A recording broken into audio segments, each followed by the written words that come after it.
La familia Forclas, que son los dueños del lugar, llegan a este sitio en el año 1859. La colonia se había fundado en 1857, así que ellos llegan 2 años después y empiezan a trabajar la molienda, a triturar los granos y fabricar harina.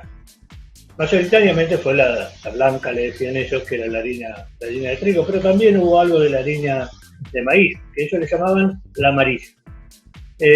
Para fabricar la harina construyeron máquinas. Primero hacen un molino malacate, que lo tenemos guardado, que es totalmente hecho en madera, realmente es una joya arquitectónica, puesto que está totalmente trabajado a mano. Los engranajes son de madera de ñandubay, de quebracho, los dientes también son de esa manera. Realmente es una máquina que tiene una precisión y una ingeniería impresionante. Ese molino es el molino más antiguo, lo hace Sheehan Portland.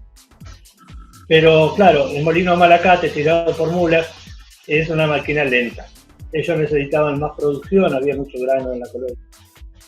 Entonces ahí toman la decisión de hacer un molino a viento para la molienda, así como los molinos que se conocían de Europa. Y Juan construye el molino a viento, él toma la empresa de hacerlo y lo construye en 2 años, entre 1888 y 1890.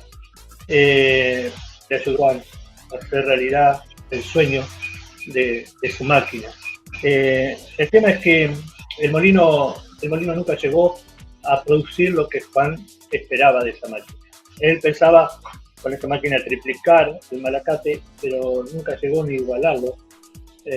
Una frustración muy grande el molino a viento, muy grande.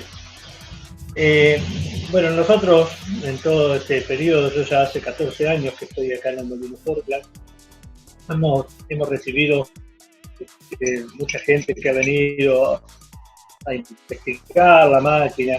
En una oportunidad vino un grupo de estudiantes de la Universidad de Rosario, del Politécnico de Rosario, y ellos hicieron un trabajo de arqueología industrial, que fue revisar cada una de las piezas, tomar notas, y lo más importante para nosotros fue que pudieron hacer la planimetría, ¿no? O sea, hacer planos de los engranajes, tomar las medidas, dejar un dato muy importante para la institución.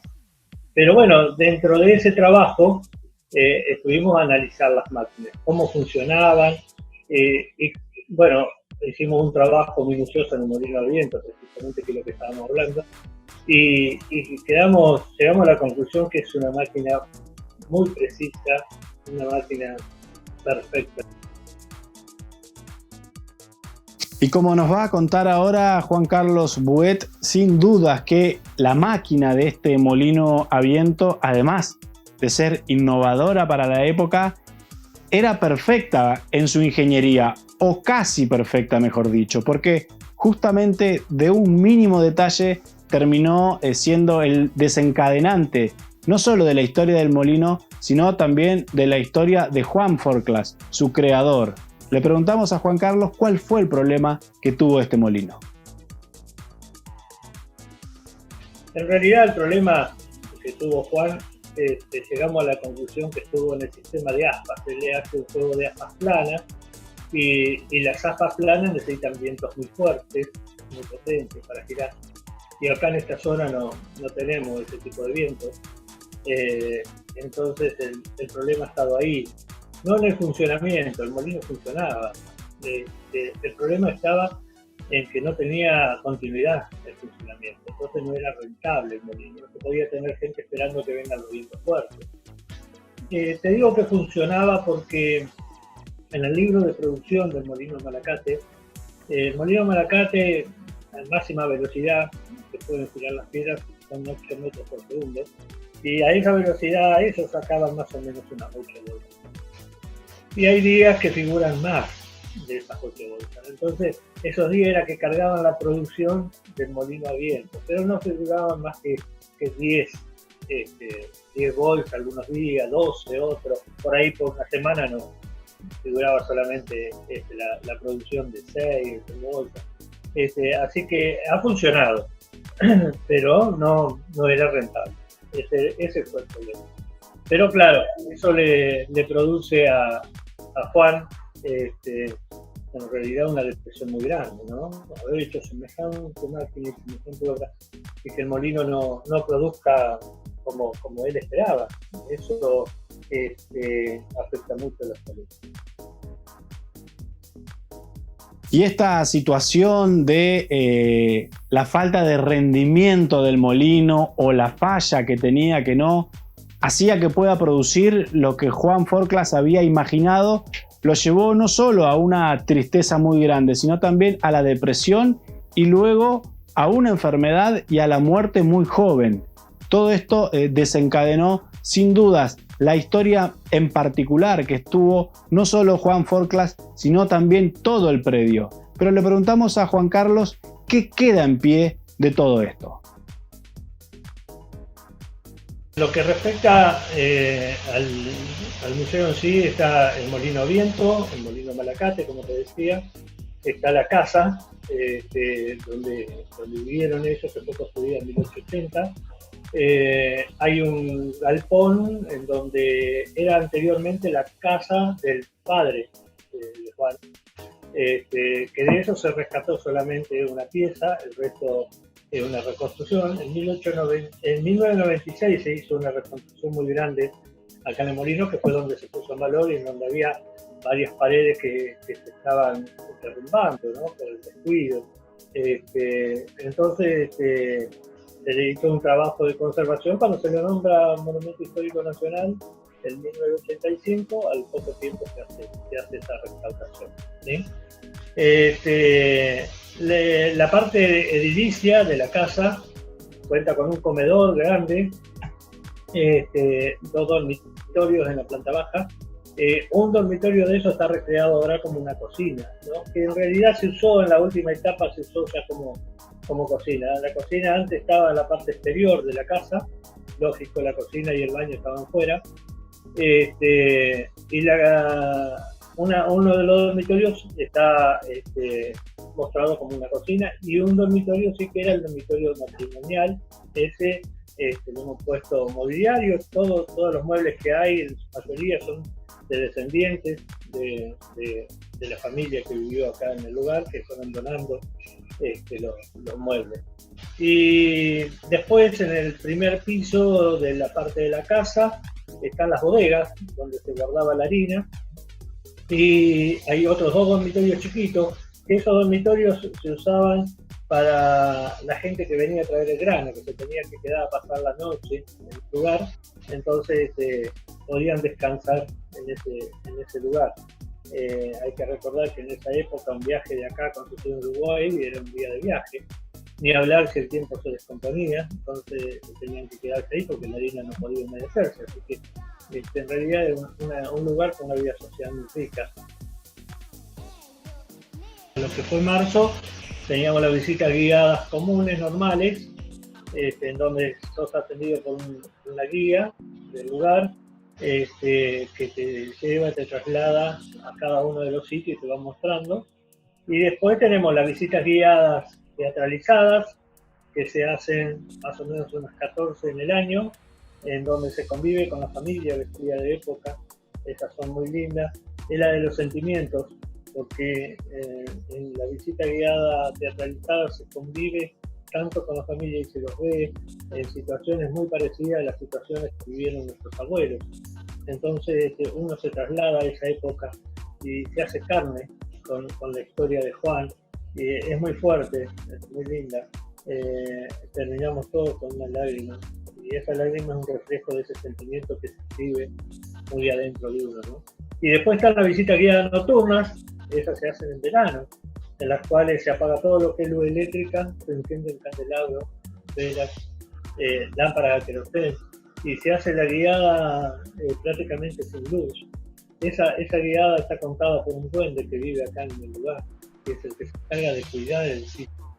La familia también está en su casa. Una vez que se va el último turista, la casa está invadida por la familia.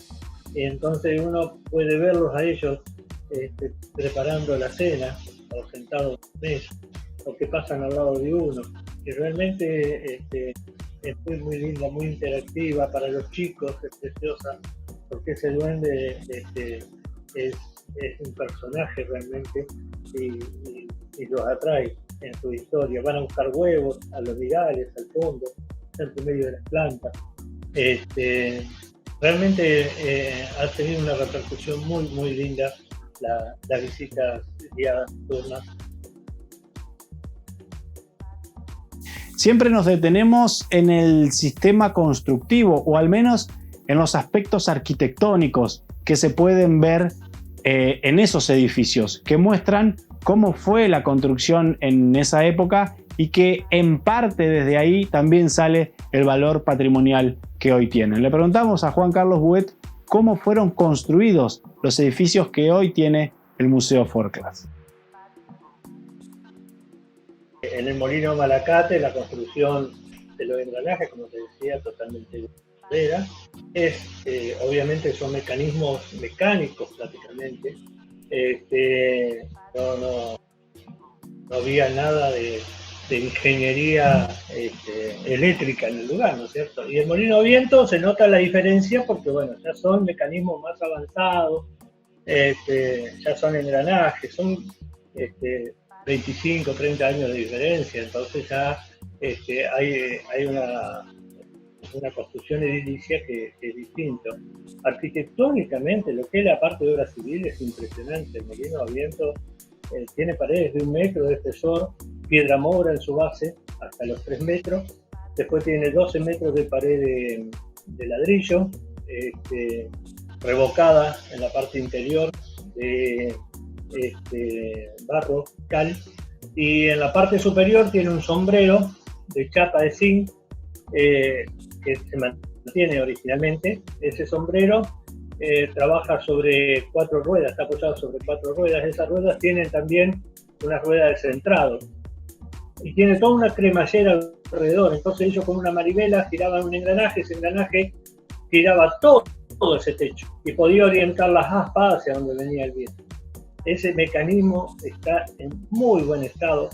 Uno de los trabajos más importantes que se han hecho, obviamente autorizado por la Comisión Nacional de Museos, fue la colocación de los pisos, porque había un problema muy latente, que era que nosotros no podíamos acceder hasta la parte más alta del molino, que son 15 metros 30 de altura que tiene la máquina, puesto que los pisos estaban realmente en muy malas condiciones, muy apolillados, muy corroídos. Pisabas y eso era un tercopol, la madera. Es más, casi no se ha podido salvar nada de los pisos, porque cuando se los tocaba hacían polvo, ¿no? Eso se pudo hacer, los pisos intermedios, los 3 pisos de molino a viento, así que hoy día podemos subir por lo menos para poder hacer el mantenimiento. No está abierto al público la parte superior, por un lado por un tema de seguridad, las escaleras son muy empinadas. Obviamente que se hicieron las escaleras tal cual es las escaleras que tenía, ¿no? Se reconstruyó todo tal cual lo que estaba. Por suerte quedaban bastantes vestigios de clavos y eso, en donde las maderas estaban clavadas, entonces de esa manera se pudo reconstruir el molino de la manera que lo estaba en el comienzo.